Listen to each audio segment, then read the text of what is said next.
What's going on, guys? Welcome back to another video. In this video, I've got another incredibly important AMC update to bring all of you this afternoon. So what we're going to be covering in this video is a couple of additional updates that I was able to find about how this AMC short squeeze situation and the fact that the hedge funds and institutions have continuously overshorted AMC and a couple of other stocks and tried to manipulate the share price of these stocks is going to be their downfall, and this could end up crashing the entire United States market and even the worldwide financial markets. Now, this might seem like I'm beating a dead horse with some of these AMC is going to crash the market videos, but this is something that I really want you guys to fully understand. If you have any other positions, it is possible that you are going to see a pretty substantial hit once this short squeeze actually happens. So basically what we're going to be covering is an update on the reverse repos and the repo situation, a new really important rule change that just got approved today, and it all ties in with the same theme. Now, additionally, I was also thinking,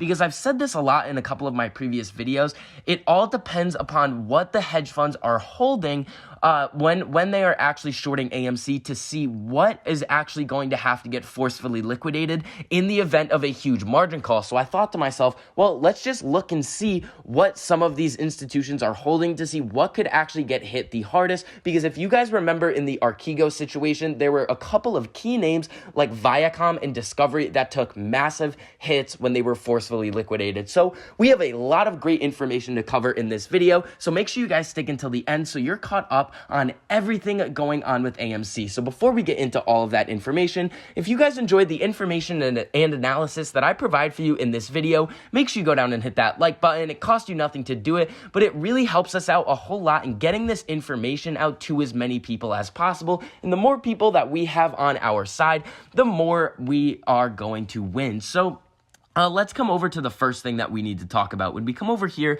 this is going to be the most up-to-date Ortex information. The utilization is going to be at 99.45%, and the short interest is going to be about 17.37% at the current time that I am recording. Now, these numbers are going to play a very pivotal role in the video that I'm going to release tonight, so we're not going to belabor these numbers that we have right now. But let's get into this reverse repo situation. So we first have to look and see exactly what has been going on. So Thursday, May 27th, a repo of 0. So there was no repo done on this day. When we come back here, May 27th again, there was another reverse repo in the amount of $485 billion. Now, what exactly is a reverse repo? Why does this have to do with AMC at all? When we come over to Investopedia, this is going to be a reverse repurchase agreement. So a reverse repurchase agreement or a reverse repo is the purchase of securities with the agreement to sell them at a higher price at a specific future date.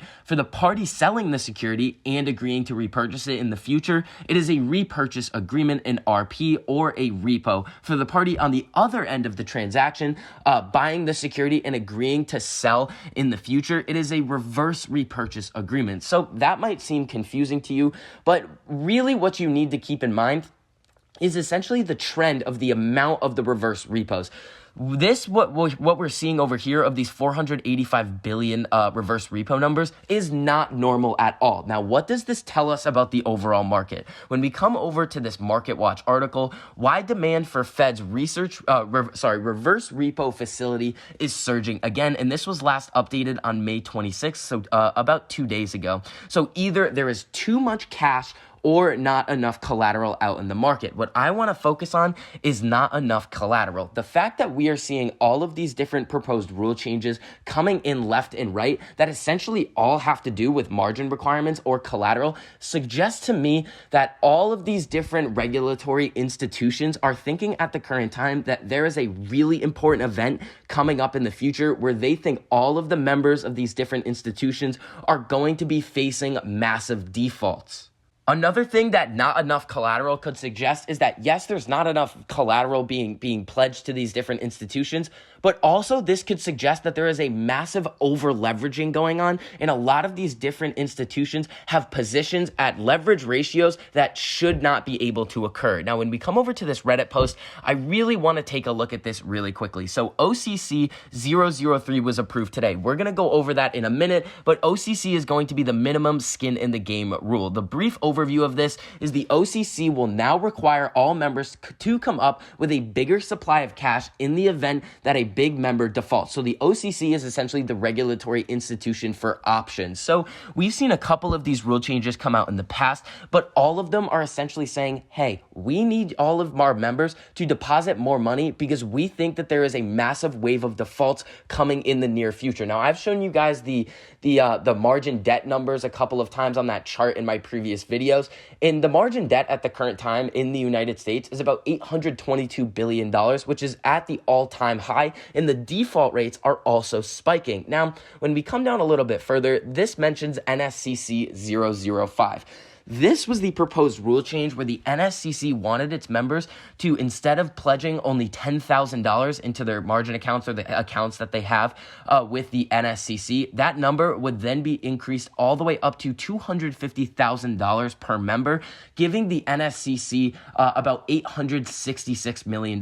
Now, the most important proposed rule change, in my opinion, is DTC 005. This was the one that was taken off the DTC's website about a month ago, and essentially what they said was, well, we're just taking this rule off of our website to fix some grammar and some of the wording of the actual rule change, and it should be back up within 2 weeks. It's been about a month and a half or 2 months, and honestly, I think something else is going on with that situation because either a fourth grader was writing that with a fourth grade grammar level and they needed to completely rework the entire thing, or something happened behind the scenes that DTC 005 was going to be so important and so influential for us as AMC shareholders that somebody somewhere used their influence or power to actually figure out how to make this not happen. Now, that is just speculation. It still could come back at any moment, but essentially what this rule says is think about how short selling works, and without naked shares, how the actual short interest can go over 100%.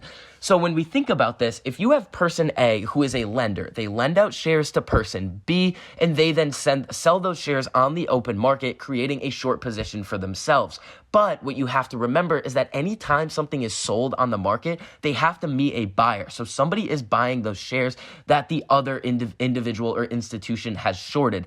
Those shares that were then bought again from the short seller can then be lent out again by the individual's broker that they are trading through. So that same 100 block of shares can be sold, bought, and it creates this cycle of creating more short positions that are actually supposed to be out there in the market. And the DTC 005 is essentially saying, hey, no more of that. We're cutting this all off. We're going to create a tracking system to make sure that once a certain amount of shares are shorted, they cannot be shorted again. Now, when we move over to the actual SEC filing for this OCC 003, there's a couple of key pieces of wording that they use that really just furthers everything that we have been talking about in this video, how there's a massive collateral crisis, and all of these regulatory institutions are expecting a massive wave of huge defaults. When we come over to the filing right here, establishing the minimum corporate contribution, the OCC proposes to establish a persistent minimum level of skin in the game that OCC would contribute to cover default losses or liquidity shortfalls. Such skin in the game would consist of a minimum amount of OCC's own pre-funded resources that OCC would contribute prior to charging a loss to the clearing fund. As proposed, funds comprising the minimum corporate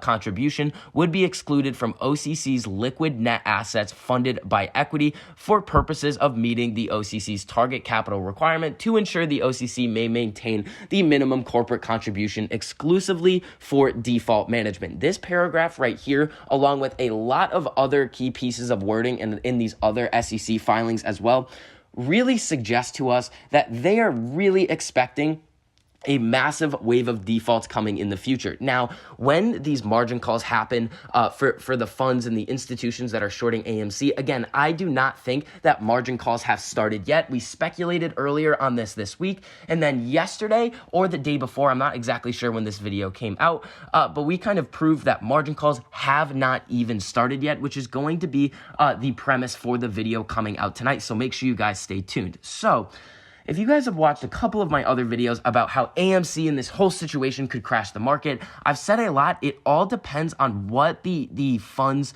who are shorting AMC also hold in their portfolio, so their other positions. So I was thinking to myself, well, let's look and see what the biggest player in the short squeeze situation we have for AMC is holding at the current time, and how that compares to what we saw for Archegos and what happened with Viacom and Discovery. So we know that Archegos was way over leveraged in their total return swaps, and I would go out and speculate that Archegos was not the only one abusing this total return swap in the market. They were just the first one that got caught. But when we're looking and seeing exactly what Citadel holds, Citadel Advisor LLC's top holdings are SPDR S&P 500 ETF. Citadel essentially owns a giant position in all of the largest 500 U.S. companies in the United States and on our markets.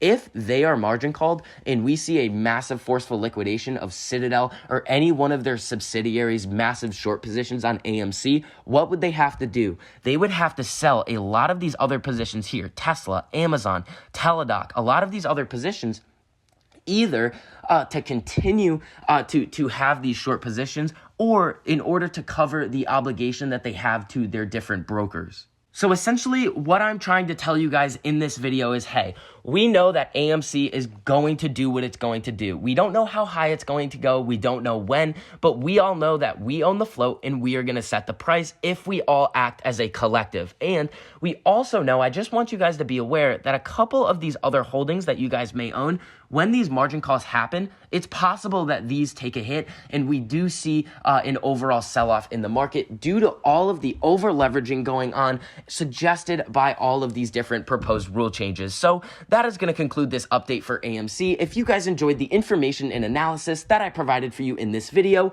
make sure you go down and hit that like button. It costs you nothing to do it, but it really helps me out a whole lot in getting this information out to as many people as possible so everybody else can pretty much learn and be aware of the information that I am. So that is going to wrap up this video. I hope you guys are having a great day, and I'll see you guys in the next video.